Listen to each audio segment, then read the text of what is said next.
अहमदुन नसल्ली अला रसूलिल करीम अम्मा बाद फ़ाउज़ु बिल्लाहि मिनश शैतानिर रजीम बिस्मिल्लाहिर रहमानिर रहीम रब्बि इश्रह ली सदरी व यस्सिर ली अमरी वहल्लुल उक़दतम मिन लिसानी यफ़क़हू क़ौली। अस्सलामु अलैकुम रहमतुल्लाहि व बरकातुहू। हमने सूरह अल आराफ स्टार्ट मतलब काफ़ी उसकी 91 आयत कवर कर लिए और पारा नंबर 9 स्टार्ट हो रहा है। ठीक है, तो हम मज़ीद आगे बढ़ते हैं। पारा नंबर 9 सूरह नंबर 7 ही कंटिन्यूस। सूरह का नाम है सूरतुल आराफ, जन्नत और दोज़ख के बीच वाली जगह। जिन्होंने आउज़ु बिल्लाहि मिनश शैतानिर रजीम बिस्मिल्लाहिर रहमानिर रहीम, जिन्होंने शोएब को झुठलाया। अभी हम लास्ट में मैं याद दिला दूँ हम क्या कर रहे थे। हम सारे नूह अलैहिस्सलाम, फिर सालेह अलैहिस्सलाम, फिर कौम आद मतलब हूद अलैहिस्सलाम और शोएब अलैहिस्सलाम, फिर उसके बाद मूसा अलैहिस्सलाम, तो उन लोगों की छोटी छोटी कहानियाँ पढ़ रहे हैं। उनकी कौमों ने क्या गुनाह किए और उन पर क्या अजाब आया, तो ये सब हम पढ़ रहे थे। तो अब हम मज़ीद 92 में पहुँचे थे। शोएब अलैहिस्सलाम का वाक़या आ रहा है। अब शोएब अलैहिस्सलाम की कौम क्या करती थी, नाप तोल में कमी करती थी, तो उनके बारे में बताया जा रहा है। जिन्होंने शोएब को जुटलाया उनकी यह हालत हो गई जैसे उनके घरों में कभी बसे ही नहीं थे। जिन्होंने शोएब को जुटलाया वही नुकसान में पड़ गए। उस वक्त शोएब उनसे मुंह मोड़कर चले गए, कहने लगे कि ऐ मेरी कौम के लोगों, मैंने अपने रब का पैगाम तुम्हें पहुंचा दिया और मैं तुम्हारी शुभ चिंता मतलब खैर ख्वाही की मैंने की, और फिर मैं उन काफिरों पर दुखी क्यों हूँ। मतलब जो काफिर मतलब इनकार करने वाले, तो जो अल्लाह की बातों को इनकार करता है, उसके आयतों को इनकार करता है, वो काफिर होता है। तो बोले फिर मैं क्यों दुखी हूँ, मतलब अजाब आ जाएगा तो मैं दुखी क्यों हूँ, ये बोलकर वो चले गए। और हमने किसी बस्ती में कोई नबी नहीं भेजा कि वहाँ के निवासियों को हमने रोग और तकलीफ से पकड़ा न हो, ताकि वे गिड़गिड़ाए, विनंती करें। फिर हमने उस दरिद्रता को खुशहाली से बदल दिया, यहाँ तक कि जब वे खुशहाल हो गए और कहने लगे हमारे बुजुर्गों को भी तंगी और तरक्की का सामना करना पड़ा, तो हमने अचानक उनको पकड़ लिया और उनको खबर भी न थी। और अगर उन नगरों के रहने वाले ईमान लाते और परहेजगारी बरतते तो हम आसमान और ज़मीन की बरकतों के दरवाजे उन पर खोल देते, लेकिन उन्होंने झुठलाया तो हमने उन्हें उनके बुराइयों का सबब पकड़ लिया। क्या फिर भी इन बस्तियों के रहने वाले इस बात से बेफिक्र हो गए हैं कि उन पर हमारा अजाब रात के वक्त आ पड़े जिस वक्त वह नींद में हो? और क्या उन बस्तियों के रहने वाले इस बात से बेफिक्र हो गए हैं कि उन पर हमारा अजाब दिन चढ़े में आए जिस वक्त वह खेलों में मसरूफ़ हो? क्या वह अल्लाह की योजना से बेखौफ हो गए हैं? सो अल्लाह की योजना से नुकसान वाले लोग ही बेखौफ होते हैं। तो क्या जो लोग धरती में उसके रहने वालों की तबाही के बाद वारिस बने हैं, उन्हें इल्म नहीं हुआ कि अगर हम चाहें तो उनके गुनाहों के सबब उन्हें मुसीबत में डाल दें और उनके दिलों पर बंद लगा दें, फिर वे सुन न सकेंगे। इन नगरों की कुछ घटनाएं हम आपको बता रहे हैं, है ना। अब हमें सारे नबियों की मतलब तकरीबन 4-5 नबियों की घटना तो बता दी है कि उन्होंने क्या किया था और उन पर क्या अजाब आया। पिछली वीडियो में सारा कुछ हमने कवर किया हुआ है। तो अल्लाह ताला कह रहा है कि हमने कुछ नगरों की कुछ घटनाएं हमने आपको हम बता रहे हैं। उनके रसूल उनके पास दलील सहित आए, फिर भी जिसे उन्होंने पहले नहीं माना और फिर मानने लायक न हुए। इसी तरह अल्लाह काफिरों के दिल में मुहर लगा देता है और हमने उनके ज़्यादातर लोगों को अहद का पालन करते नहीं पाया। मतलब कुछ ही लोग, गिनती के लोग ही ईमान लाते हैं, बाकी सब बेईमान रहते हैं, ईमान नहीं लाते और कुफ्र करते हैं। तो हमने उनमें से ज़्यादातर को फासिक पाया। फासिक मतलब झूठा। और फिर उनके बाद हमने रसूल मूसा अलैहिस्सलाम को अपनी निशानियों के साथ फिरौन और उसके सरदारों के पास भेजा, तो उन्होंने उनका हक पूरा न किया। फिर देखो कि फसादियों का अंजाम कैसा रहा। इन आयतों में अल्लाह ताला ने सबसे पहले यह बयान किया है कि ईमान और तकवा ऐसा होना चाहिए। एक मिनट,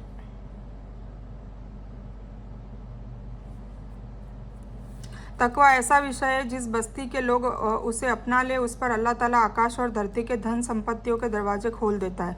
यानी आवश्यकतानुसार आकाश से वर्षा करता है और धरती को उससे सिंचाई करके उपज को बढ़ाता है, मतलब फल फ्रूट और मेवे और सारे ये क्या कहते हैं अन्न अनाज वगैरह।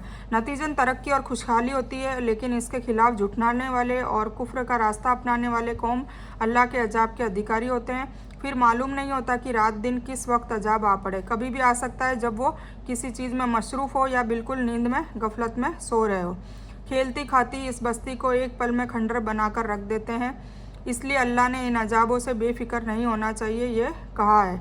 इस बेफिक्री का नतीजा सिर्फ नुकसान के सिवा कुछ नहीं है। मकर का मतलब है सूरह आले इमरान में आप तफसीर देखिए। मकर मतलब धोखा, यानी गुनाहों के नतीजे में केवल अजाब ही नहीं आता है, दिलों पर भी ताले पड़ जाता है ना। मतलब गुनाह करते हैं तो दिल जो होता है वो काला स्याह हो जाता है। मैंने वर्कशॉप नंबर 1 में आपको जब पाकी का बयान हम कर रहे थे तब आपको बताया था, याद हो तो, कि दिल धीरे धीरे उसमें धब्बे छोटे छोटे गुनाहों के होते रहते हैं और धीरे धीरे वो पूरा काला हो जाता है और उसमें अल्लाह का नूर ही नहीं रहता, वो नूर एकदम दब जाता है। तो उसको पता भी नहीं चलता कि गुनाह कर रहा है और वो आराम से उसको अच्छा समझ के गुनाह करता रहता है।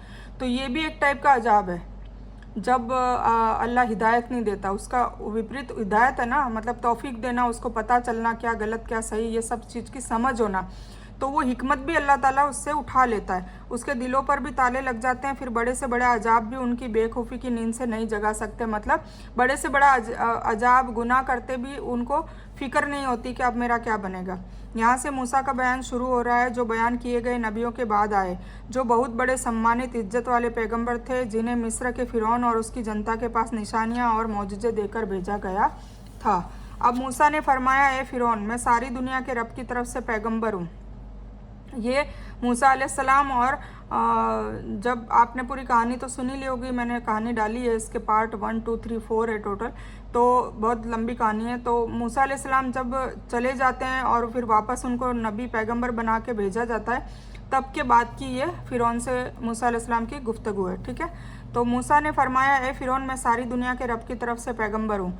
मेरे लिए यही बेहतर है कि सच के सिवाय अल्लाह पर कोई बात न बोलूँ। मैं तुम्हारे रब की तरफ से एक बड़ी निशानी भी लाया हूँ, इसलिए तू इसराइल की औलाद को मेरे साथ भेज दे। बनी इसराइल को कैद कर रखा था, गुलाम बना रखा था, तो उन्होंने ये बात कही। फिरौन ने कहा कि अगर आप कोई मौजज़ा लेकर आएँ तो उसे पेश कीजिए, अगर आप सच्चे हो।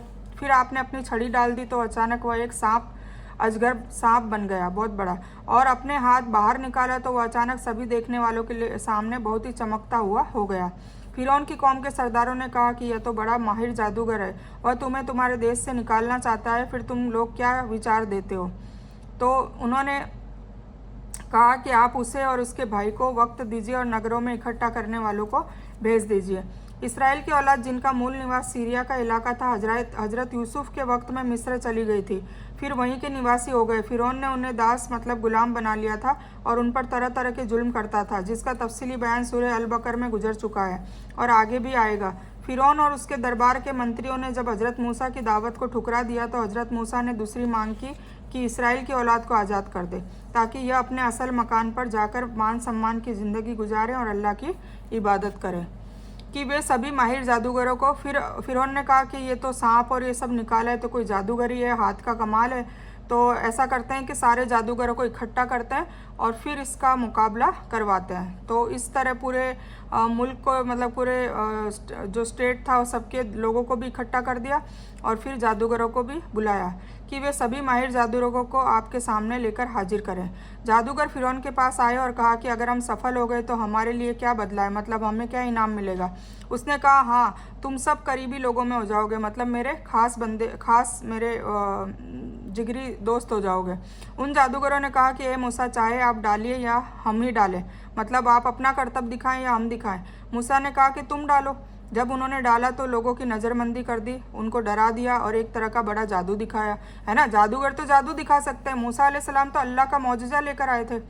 तो और हमने मूसा को हुक्म किया कि अपनी छड़ी डाल दो। फिर वह अचानक उनके स्वांग डोंग को निगलने लगी, मतलब जो सांप ओरिजिनल बन गया था वो इनकी जितनी भी इन्होंने जादू करके डाला था वो सबको निगलने लगा। तो अतः सच जाहिर हो गया, उन्होंने कुछ बनाया था वो सब जाता रहा, वो सब गायब हो गया हमेशा के लिए, ठीक है। तो फिर वो समझ गए कि ये जादू नहीं हो सकता, ये तो कोई और ही चीज़ है। हज़रत मूसा के वक्त में जादूगरों की बड़ी इज्जत हुआ करती थी, इसलिए हज़रत मूसा के पेश किए हुए मोजज़े को भी उन्होंने जादू समझा और जादू के जरिए उसके काट की योजना बनाई किसी और जादूगर के द्वारा। जिस तरह से दूसरे मुकाम पर फरमाया कि फ़िरौन और उसके दरबारियों ने कहा, ए मूसा, क्या तू चाहता है कि अपने जादू की ताकत से हमें अपने धरती से निकाल दे और हम भी इस जैसा जादू इसके मुकाबले में लाएंगे। तो इसके लिए किसी खास मुकाम और वक्त की मुकर्रर जैसा जादू इसके मुकाबले में लाएंगे। तो वक्त का मुकर्रर हम खुद करें जिसका दोनों पालन करें, मतलब एक वक्त में हम दोनों आपस में मुकाबला करेंगे। हज़रत मूसा ने कहा कि 9 रोज़ का दिन और चास्त का वक्त, मतलब इतने इस हिसाब से लोग जमा हो गए, मतलब इस दिन के बाद फिर अपन मुकाबला करेंगे। जादूगर चूंकि दुनिया पाने की तमन्ना रखते थे, इसलिए उन्होंने जादू की तालीम ली थी। इसलिए अच्छा मौका देखा कि राजा को हमारी ज़रूरत हुई है, फिरौन को ज़रूरत हुई ना, क्यों ना मौके का फ़ायदा उठाकर ज़्यादा से ज़्यादा फ़ायदा उठाया जाए। इसलिए उन्होंने कामयाबी के बाद उसके बदले में मांग पेश कर दी। फिर जिस पर फिरौन ने कहा कि केवल धन ही नहीं मिलेगा, धन तो खैर मिलेगा ही, पर तुम हमारे करीबी लोगों में मतलब खास दोस्त बन जाओगे। अतः वह लोग इस मौके पर हार गए और बहुत जलील होकर फिरे और जादूगर सजदे में गिर गए। जब उनको ये पता चला कि ये तो ओरिजिनल है, ये कोई जादू का हिस्सा नहीं है, कहने लगे हम ईमान लाए सारी दुनिया के रब पर, मतलब ये तो रब का ही कोई मौजूजा है जो मूसा और हारून का भी रब है। फिरौन ने कहा तुम उस मूसा पर ईमान ले आए, मेरे हुक्म से पहले ले आए, मतलब मैंने तो अभी तुम्हें हुक्म भी नहीं दिया। बेशक यह एक साजिश है और तुमने नगर में उसके निवासियों को उसके निकालने के लिए रच लिया है, अतः तुम जल्द पता चल जाएगा। मैं तुम्हारे एक तरफ का हाथ और दूसरी तरफ की टांग काट दूंगा, फिर तुम सबको फांसी पर लटका दूंगा। फिरौन ने धमकी दी जादूगरों को जो ईमान ले आए थे। उन्होंने जवाब दिया कि हम मरकर भी तो अपने रब के पास ही जाएंगे, क्योंकि वो सच्चा ईमान ले आए थे, वो अपने रब को जान चुके थे। तो उन्होंने कहा कि हम मर के भी तो अल्लाह के पास ही जाएंगे, तो हमें कोई डर नहीं है, चाहे तू जो करना है कर। और तुमने हम में यही बुराई तो देखा है कि हमने अपने रब की आयतों पर यकीन कर लिया जब वह हमारे पास आ ही गई। ए हमारे रब, हम पर सब्र उंडेल दे और हमें मुसलमान ही रहते हुए मौत दे। फिर अल्लाह से दुआ करते हैं कि जब ये हमारे हाथ पांव काटे तो हम पे सब्र उंडेल दे, हमें उसकी तड़प महसूस ना हो और फिर हमें मुसलमान रहते हुए मौत दे देना। जादूगरों ने जो जादू की कला और उसकी असली हकीकत को जानते थे, यह देखा तो समझ गए कि मूसा ने जो कुछ भी यहाँ पेश किया है वो जादू नहीं है, यह हकीकत में अल्लाह के रसूल है और अल्लाह की मदद से ही यह मौजज़ा पेश किया है जिसने एक पल में हम सभी की कला पर पानी फेर दिया। इसलिए उन्होंने मूसा पर ईमान लाने का ऐलान कर दिया। इससे यह बात वाज़ेह हो गई कि झूठ झूठ है, चाहे उस पर कितने ही खूबसूरत कपड़े चढ़ा दिए जाएँ या सच सच ही है, चाहे उस पर कितने ही पट डाल दिए जाए, आखिर में जीत किसकी होती है? सच की होती है। इसका मतलब यह है कि अगर तू हमारे साथ ऐसा सुलूक करेगा तो तुझे भी इस बात के लिए तैयार रहना चाहिए कि क़यामत वाले दिन अल्लाह ताला तुझे इस गुनाह की सख्त सज़ा देगा। वो जादूगर कह रहे कि जो भी हरकत हमारे साथ तू करेगा हमें पनिशमेंट देगा, ऐसी की ऐसी या उससे दुगनी तुझे पनिशमेंट अल्लाह तुझे देगा। इसलिए कि हम सभी को मरकर उसी के पास जाना है, उसकी सज़ा से कौन बच सकता है। यानी फिरौन को दुनिया के अजाब के मुकाबले आखिरत के अजाब से डराया गया है। वो लोग बात कर रहे थे और फिरौन की जाति के सरदारों ने कहा कि क्या आप मूसा और उसकी जाति को यूं ही रहने देंगे ताकि धरती पर फसाद करे और आपको और आपके देवताओं को छोड़ दे। उसने कहा हम उनके बेटों को कत्ल करेंगे और उनकी औरतों को जिंदा रहने देंगे और हम उन पर प्रभावी हैं। मूसा ने अपनी जाति से कहा अल्लाह ताला की मदद लो और सब्र रखो, यह धरती अल्लाह ताला की है, वह अपने बंदों में से जिसे चाहता है उसका वारिस बना देता है और आखिरी कामयाबी उन्हीं की होती है जो अल्लाह से डरते हैं, तकवे वाले लोग। उन्होंने कहा कि आपके आने से पहले भी हमें कष्ट ही दिया गया था, मतलब हम गुलाम ही थे।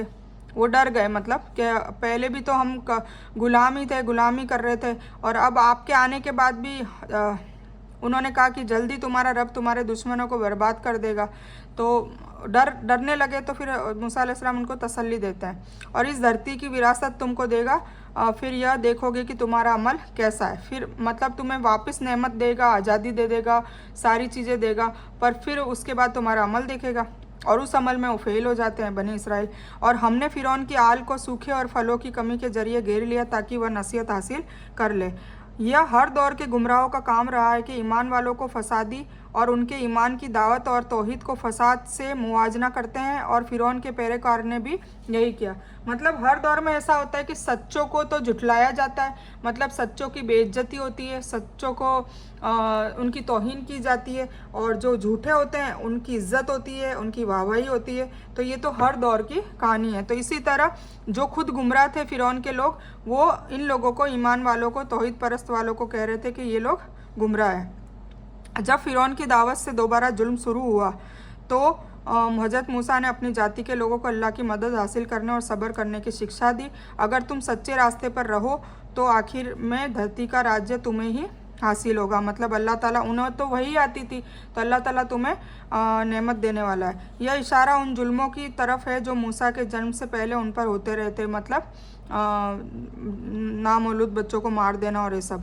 फ़िरौन की औलाद से मुराद फ़िरौन के पैरोकार है और सेनीन से अकाल या सूखा यानी बारिश की कमी और पेड़ों में कीड़े लग जाने के सबब पैदावार में कमी है। इस इम्तिहान से मकसद यह था कि शायद वह इस जुल्म और घमंड से रुक जाए जिसमें वह मुब्तला है। मतलब अल्लाह ताला बड़े अजाब से पहले छोटे मोटे अजाब देता है ताकि इंसान अपने आप में थोड़ा रुक जाए, समझ जाए, संभल जाए कि भाई मैं गुनाह कर रहा था तो मेरी ये पकड़ है, तो अब या अल्लाह मैं तौबा करता हूँ। तो अल्लाह ताला फिर से उसको नेमतें देने लग जाता है। पर कुछ लोग ऐसे होते हैं जिनको छोटे मोटे अजाब से ऐसा लगता है, उन्हें पता भी नहीं लगता कि वो अजाब में है और तौबा की ज़रूरत सख्त है, उसके लिए रुजू करे, अल्लाह ताला को राज़ी करने की कोशिश करे। उन्हें ये भी नहीं पता चलता क्योंकि उनके दिलों पर मोहरें लगी होती है। ठीक है, तो हम यहाँ तक ही कवर करते हैं, 130 तक। ठीक है,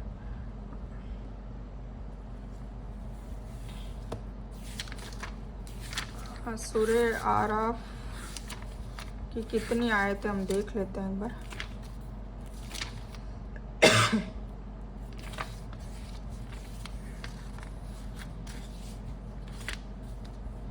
दो 206 आयतें, तो इंशाल्लाह हम 2 बारी में इसको ख़त्म कर देंगे। उसके बाद सूरे अनफाल स्टार्ट हो जाएगी।